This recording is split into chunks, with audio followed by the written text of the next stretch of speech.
여러분 안녕하세요. 시카고 예수사랑교회 황선웅 목사입니다. 오늘도 여러분의 기도가 열리고 하나님과 함께 숨쉬는 하루 되시길 소망합니다. 9월 17일 수요일 말씀으로 여는 아침입니다. 오늘 우리에게 주시는 하나님의 말씀은 로마서 7장 4절 그리고 6절을 함께 보겠습니다. 나의 형제 자매 여러분, 그러므로 여러분도 그리스도의 몸으로 말미암아 율법에 대해서 죽임을 당했습니다. 그래서 여러분은 다른 분, 곧 죽은 사람들 가운데서 살아나신 그분에게 속하게 되었습니다. 그것은 우리가 하나님을 위하여 열매를 맺게 하기 위함입니다. 그러나 지금은 우리를 올감했던 것에 대하여 죽어서 율법에서 풀려났습니다.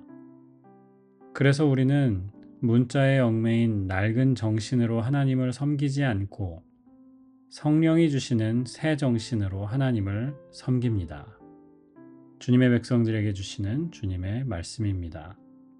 하나님께 감사드립니다.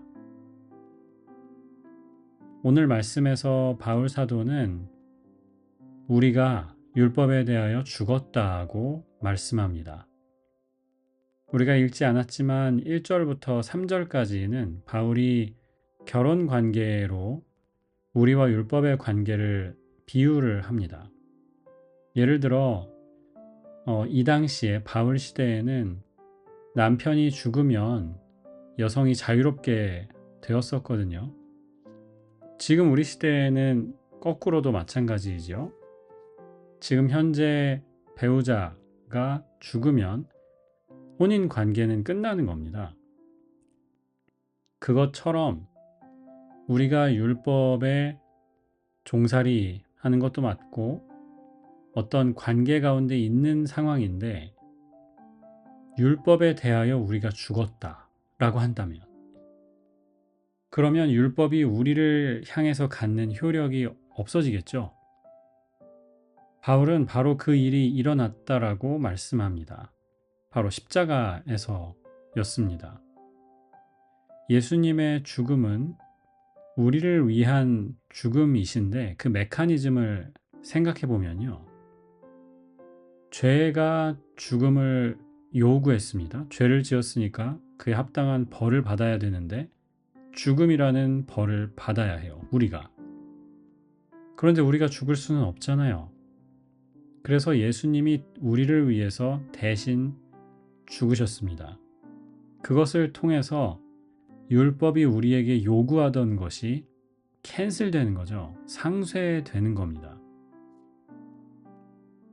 우리는 더 이상 죄에 매이지 않고 4절에 말씀하지요. 우리는 이제 다른 분에게 속했다.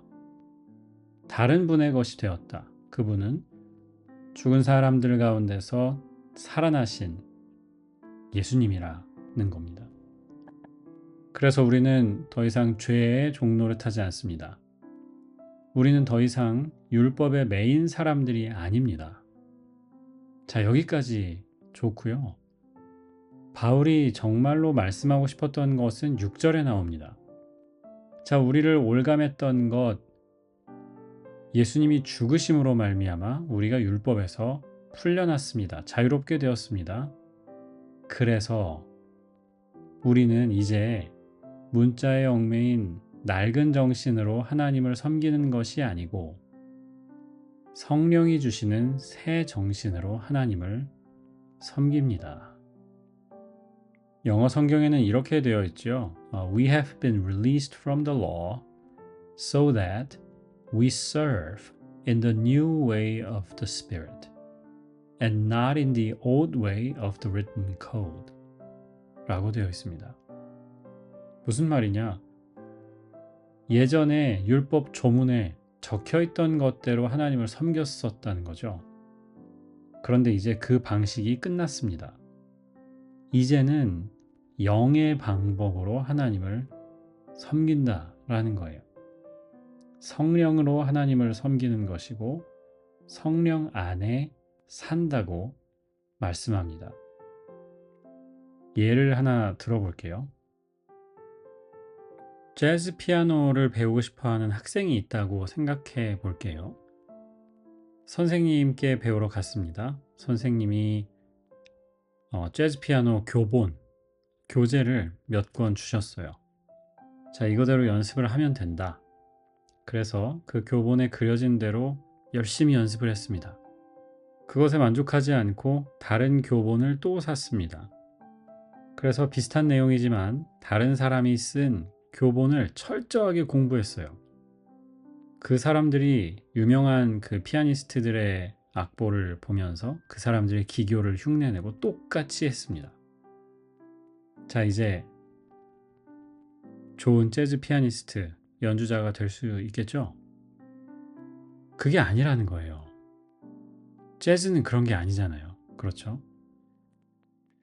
책에 있는 것을 달달 외워서 그대로 한다고 그게 음악이 되는 건 아닙니다. 음악은 내 안에 있는 어떤 것을 표현하는 거잖아요. 내가 느낀 것, 내가 겪은 것, 그것들을 표현하는 것이 수단에 불과합니다.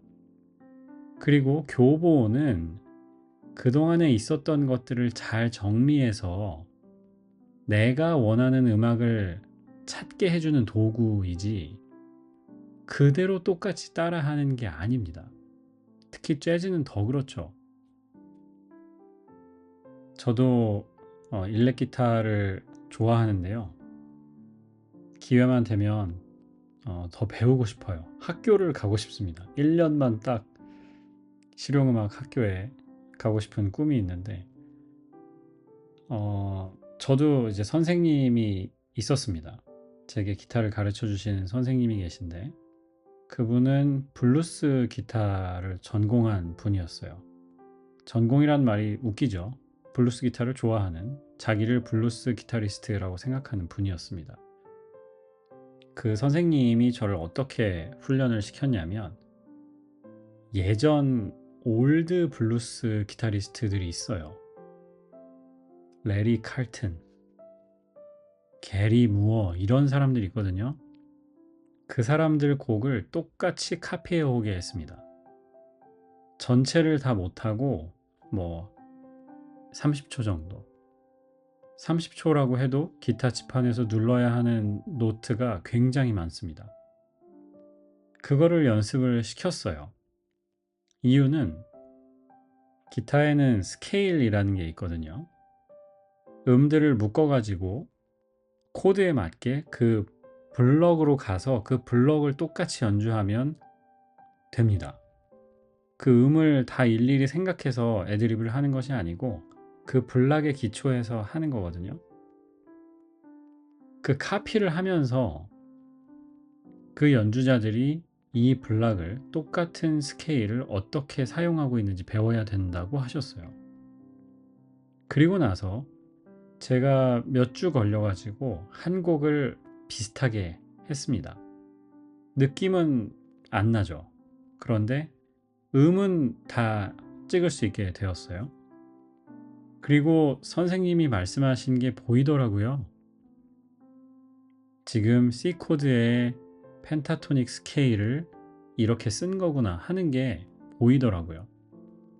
그런데 문제는 뭐냐면 선생님이 저한테 자, 이제 스케일을 다 배우셨고 또 지금 이 곡을 했으니까 이 곡 반주를 그대로 틀 테니까 혼자서 연주를 알아서 해보세요 라고 하는 거예요. 즉흥 연주를 해보라고 시키는 겁니다. 블루스 한 음악을 만들어 보라고 하는 거예요. 못하겠더라고요. 왜냐? 저는 그 음을 똑같이 카피해서 똑같이 연주하는 게 다라고 생각한 겁니다. 그런데 아니죠. 음악은 그런 게 아닙니다. 말씀드린 것처럼 내가 원하는 것을 표현하는 수단인 거잖아요. 제가 비슷한 이야기를 계속 했는데요. 바울 사도가 우리에게 꼭 이야기하고 싶은 것이 같은 메시지라고 저는 생각해요. 우리는 문자에 매인 낡은 그 마음으로 하나님을 섬기는 것이 아니고 성령께서 주시는 새 마음으로 하나님을 섬긴다. 죄사함 받고 기독교가 끝나지 않습니다. 거기는 기독교 복음이 시작하는 시점입니다. 우리가 새 생명을 받았고요. 우리를 속박하던, 우리를 억누르던 것들로부터 자유하게 되었습니다. 이제 어떻게 살 것인가? 이게 사실은 기독교 복음의 핵심이에요. 우리는 성령으로 삽니다. 하나님을 섬기며 삽니다. 새로운 마음으로 삽니다. 기도하겠습니다. 주님, 성령으로 충만하게 하옵소서. 새로운 마음을 주옵소서. 주님을 닮은 인격이 우리 안에 있게 하시고 하나님과 이웃들을 향한 뜨거운 마음이 있게 하여 주옵소서. 예수님의 이름으로 기도합니다. 아멘.